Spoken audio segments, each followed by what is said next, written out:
guys, so I just thought I would make a rather brief video about my workspace and how I organize things and have things set up for anyone who may be interested in that kind of thing. So I'll just start off on the right over here. I like to keep my watches right here so that I can keep track of them. This one is a Citizen Eco Drive, so it's solar powered, so its capacitor will last 10 to 20 years, but it needs to stay in direct sunlight most of the time or all of the time, so that's why I keep it out rather than in a drawer. And this is just a $20 Casio, but it has a 10-year battery, so hashtag value. I keep my calculator over here. I use it from time to time, not very often, but I'd rather have it on my desk than have to go across to my wife's desk over there and pull it out of a drawer because I don't have any drawers over here. I also keep A4 paper, 8.5 by 11, cut into quarters for scrap paper. So I use this as a script for my group theory video, and then I just recycled it. A lot of times I'll need to write just like a quick list of things, whether that's a grocery list or a list of homework that I need to do, or specific topics in a particular class, or just reminders or anything. I didn't want to waste all of that paper. Paper's not cheap and neither is toner. And usually I'm only writing down a few things anyways, and it definitely doesn't matter what it's written on. So I got a bunch of those because I usually go through at least 1 or 2 a day. Toilet paper because I'm constantly congested. That's just my life. And I don't want to have to get up and blow my nose every 10 minutes if it comes to that. I have just a small mug here with my 2 kinds of pens. My Pilot G2.38 and my Uniball Signo Dx. This is a 0.02 or 0.28. Sorry, I don't know if you can see that, but this is fine point. This is ultra fine point. I love this pen. I love both of these pens, but this one, if you leave, it's not retractable. It has a cap, but if you leave the cap off for more than a few minutes, then it is very quick to dry up, and that's the only downside. So if you're taking notes or writing with it, and if you're not writing constantly, then you have to take the cap on, take it off. Doesn't make a whole lot of sense. So 99% of my writing is done with a Pilot G2.38, and I love these. I have a couple of refills in my mug as well, and I don't want to take up all the room with the package that this comes in, so I take them out of the package, but I leave on the little plastic thing that comes on the tip. It's not focusing, but there we go. Maybe. Comes with a little thing on it to protect the tip. I just leave that on so I can put it in the mug. And then I have scissors and a nice stainless steel ruler with a cork back. This is, I think it's made in America. Yeah, it's a Fairgate. Again, I don't use it very often, but when I do, it's really nice, and it's got the nice cork back. And then a highlighter and a fat pink eraser in the very, very rare occasion that I might need it, but probably not because I almost never use a pencil. So the most important thing as far as my workspace goes is being able to comfortably write on a full-size sheet of paper in front of me in addition to everything else. So that's why I always keep this area clear no matter what I'm doing, because inevitably it's going to turn into me writing something. So I always have this desk clear. That's why I have my computer pushed back, and if I'm not actively using my keyboard, I have it kind of pushed up under the stand. But when I am using the keyboard, I'll pull it a little bit closer. It takes no effort. But that's my big thing, is being able to write as well as do all kinds of other things, reference textbooks, my notes, the internet, because I'm inevitably going to be watching some tutorials, especially if we're talking about math, or lately programming, which I've finally started to self-learn. Python. There's 2 reasons for this keyboard. I bought it primarily when I started doing transcription. I became a transcriptionist that I do for money from time to time through a website, and I grew up with this. Anyone who grew up in the 90s and early to mid 2000s probably worked on a Dell in school or had a Dell home computer, and this is what came with it. It's very loud. It's not mechanical. But I just love the feel of the keys, and I like the spacing, and I'm all about it. I love this. And I got this from online. They're like $10 or $15. I got this one at a Goodwill or some type of thrift store for like maybe $5, and it's wonderful. Which isn't to say that I hate a Mac keyboard, but it's just not the same feel, and I don't want to type a ton on that.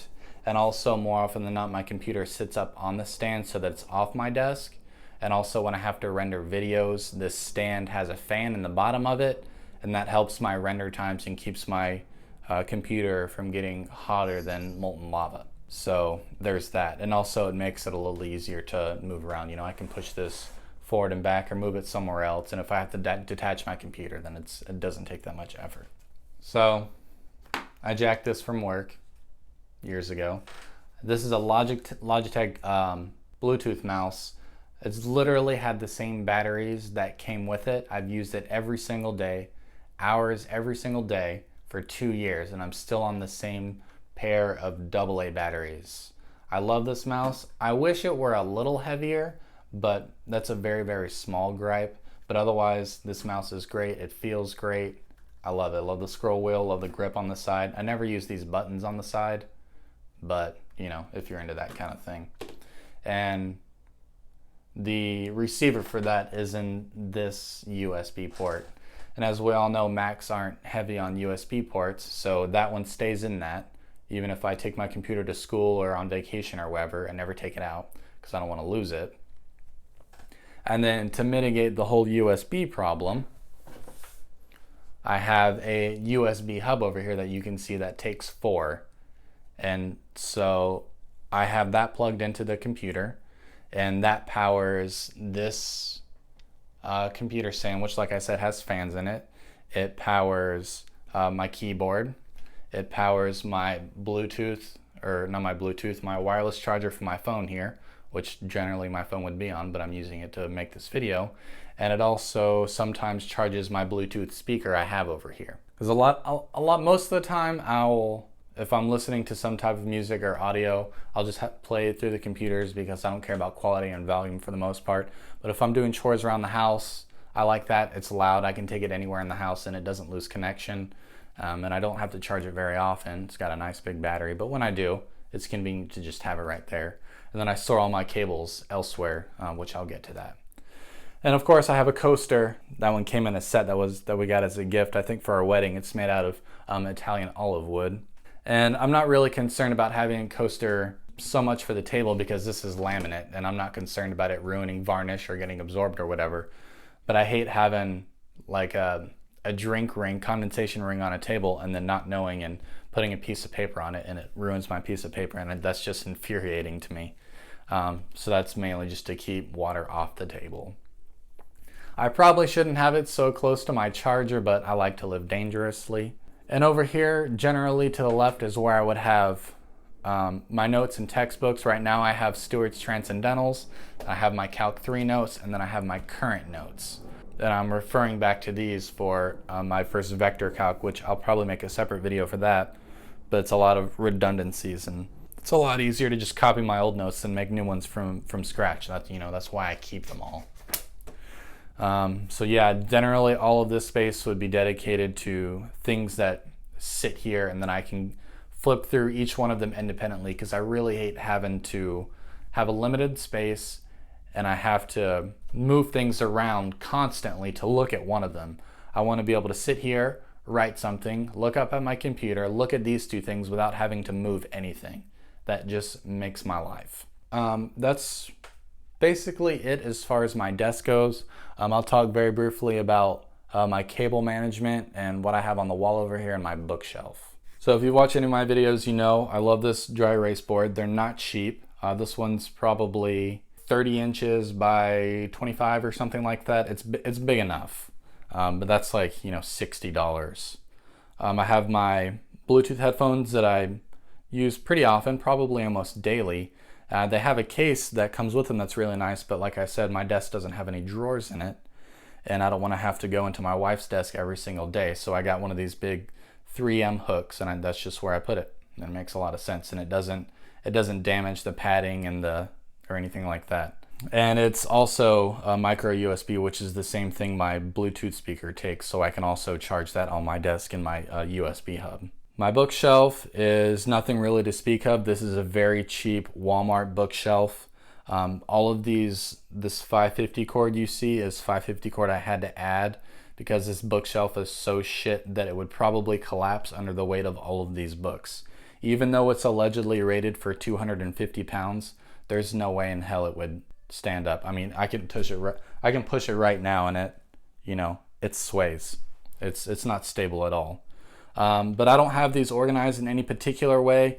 Math books interspersed with fiction and other generic nonfiction, all this other stuff. I generally try and put textbooks on the bottom just so that it's not super top heavy and make this thing even more unstable than it already is. But beyond that, there's no organization to it whatsoever. It's just mainly to get it off my floor and in one place. Because for the most part, I'm not referencing these very often. Or if I do, I take it off and I'm reading it for a while or a couple days and it just sits on my desk. And then lastly, my cable management. Don't look at my bookshelf. This is like my junk drawer, and also where I keep a lot of camera stuff, my point and shoot, phone box, camera cases, mini tripod, all that junk. Just don't even look at it. Then this is where I keep all my cables. So I've got several micro USB. This is one I use for my headphones and my Bluetooth speakers. My point and shoot camera doesn't like any other USB or micro USB except the one that comes with it for whatever reason, so I keep that up there when I was shooting with that a lot. I got an iPhone cable, headphones, and this is also where I would keep the lav mic, but I'm currently using that one. And this is mainly just to keep it off the floor, away from the cats and the dog. I couldn't think of a better way to do it. I had a ton of these little 3M hooks lying around, and it works pretty well. So no complaints in that regard. The only thing that can get a little bit annoying about it is if I have a bunch on one hook and I need one that's like at the bottom, so to speak, I gotta kind of take them all off to get to the one that I want and put the other ones back. But that's a very minor gripe, but generally I'm really satisfied with that solution because I get a lot of use out of it between headphones and cables and the microphone and all that other stuff. I'm constantly putting stuff on there and taking it off. And if I just threw it in a drawer or in a bag or in a box somewhere, it would be hopelessly tangled 24 hours a day. But that's basically all I got as far as my workspace. So thanks for watching, and we'll see you next time.